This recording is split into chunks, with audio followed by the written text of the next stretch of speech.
Everyone, আসসালামু আলাইকুম। কি অবস্থা সবার? সবাই ভালো আছেন? চলে আসলাম খুব ছোট্ট একটা বার্থডে ভ্লগ নিয়ে।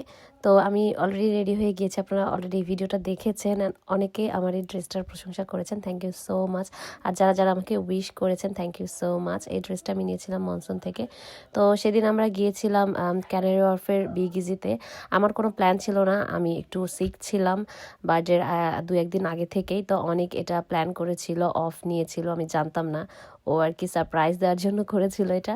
যেহেতু আমি লবস্টার খেতে চাচ্ছিলাম অনেক দিন ধরে, তো এই জন্য অনেক বিগ ইজিতে আর কি এটা বুক দিয়েছিল। এদের লবস্টার অনেক অনেক মজা হয়, অনেক ফেমাস। তো যাই হোক, আমরা এই যে চলে এসেছি অ্যান্ড বাসা থেকে অনেক কাছে, আর গাড়ি পার্ক করা একটু টাফ এদিকে, সো এই জন্য আমরা বাস নিয়ে এসেছি, ওটা ইজি ছিল। In east London canary wharf area is the most beautiful one. ওদের বিগ স্ট্রাকচারসগুলো দেখতে খুবই ভাল লাগে, লাইটিংস, তারপরে সুন্দর সুন্দর রেস্টুরেন্টস আছে, লাইক পার্টি করার জন্য, আড্ডা দেওয়ার জন্য খুবই সুন্দর। বাট আমরা যে রেস্টুরেন্টটা সিলেক্ট করেছিলাম, অনেক চুজ করেছিল ফর লবস্টার, এটা তেমন একটা ইনস্টা ফ্রেন্ডলি না আমি বলবো। অ্যাম্বিয়েন্সটা সুন্দর ছিল, ভেতরে লাইক শিপের মতো করে ডেকোরেশন করা ছিল। বাট ফর সামার বাইরে বসে খেতে পারলে ভালো লাগতো, but food wise very very nice. আমরা যেদিন গিয়েছিলাম ওদিন ওদের একটা bottomless offer for deep fry king prawns, but আমরা ওটা নিয়েছিলাম, সাথে চিকেন নিয়েছিলাম অ্যান্ড সাথে নিয়েছিলাম 1.5 এলবির একটা লবস্টারটা আসলেই অনেক মজা ছিল। তো লবস্টারের সাথে এসেছিল সালাদ অ্যান্ড সাথে ছিল হচ্ছে বাটার অ্যান্ড গার্লিকের একটা সস। এটা আর কি লবস্টারের উপরে পোর করে দেন এটা খেতে হেভেনলি একটা টেস্ট।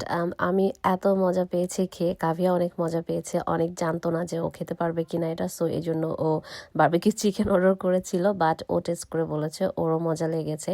আমি এত বড় লবস্টার আগে খাই নাই, লবস্টার খেয়েছি but not that size. And এই যে কাভিয়া এটা নিয়ে মজা করছিল, সো ও অনেক এনজয় করে খেয়েছে। অ্যান্ড লবস্টারটা খাওয়ার জন্য ওরা ডিফারেন্ট কাটলারি দিয়ে দেয় অ্যান্ড সাথে একটা ইনস্ট্রাকশন যে কীভাবে কেটে খেতে হবে। তো আমি আর কাভিয়া ওইভাবেই ট্রাই করছিলাম, কাভিয়া আসলে আমাকে হেল্প করছিল। সাথে আমরা ড্রিঙ্কস নিয়েছিলাম, এটা ছিল বিস্কফ মিল্ক শেক অ্যান্ড সাথে মেবি কোক ছিল। অ্যান্ড এই যে আমি তো পুরো হাত দিয়ে ধরে একেবারে এনজয় করে খেয়েছি। লাইক এভাবে না খেলে আসলে মজা লাগতো না, কারণ ভেঙে লাইক ফক দিয়ে খাওয়াটা একটু হার্ড লাগছিল আমার কাছে। সো আমি এভাবে একদম হাত দিয়ে ধরে একদম বাঙালি স্টাইলে খাইছি অ্যান্ড এভাবেই মজা লাগছিল, trust me. And it was so juicy, so flavourful, so yummy. আমার আবার খেতে ইচ্ছে করছে। এটা আনবিকের, এটা আমার হাতে। এটা কিউট হইছে।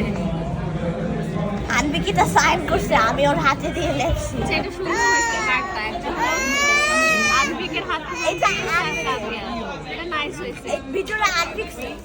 ভিতরে আনবিক সাইন করছে অলসো। আচ্ছা আনবিকের হাতে দিয়ে এরকম আমি আচ্ছা ঠিক আছে, দেখি গিফট। আচ্ছা এটা আরে এত কেন? তিনটা লেয়ার করছি। Wait, mommy, wait. Let's see what's that. বাপরে বাপ, লিপস্টিক। হুডা বিউটির একটা নাইস একটা lip gloss. Lip gloss try করো, এটা তোমার সে ভালো লাগবে, সেটা আমার কাছে লাগছে নাইস। ও এটা বেশি করে লাগাইতে হয়, সুন্দর লাগে। Happy birthday to you. Happy birthday, happy birthday, happy birthday to you.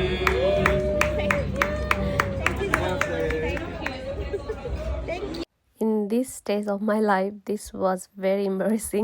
তো যাই হোক, ওদেরকে মেনশন করে দেওয়া হয়েছিল বার্থডে, ওই জন্য ওরা ক্যান্ডেল অ্যান্ড ডেজার্ট এভাবে লাইক সার্ভ করছিল অ্যান্ড সাথে বার্থডে সং করছিল। অ্যানিওয়েজ সব মিলিয়ে খুবই খুবই খুবই ভালো একটা টাইম কেটেছে। থ্যাংক ইউ সো মাচ অনেককে, যে ও এত সুন্দর করে এত সুন্দর একটা জায়গাতে আমাকে নিয়ে গিয়েছিল। সবাই আমাদের জন্য দোয়া রাখবেন, ভালো থাকবেন সবাই। দেখা হবে আবার নেক্সট কোনো ব্লগে, ততদিন পর্যন্ত আল্লাহ হাফেজ।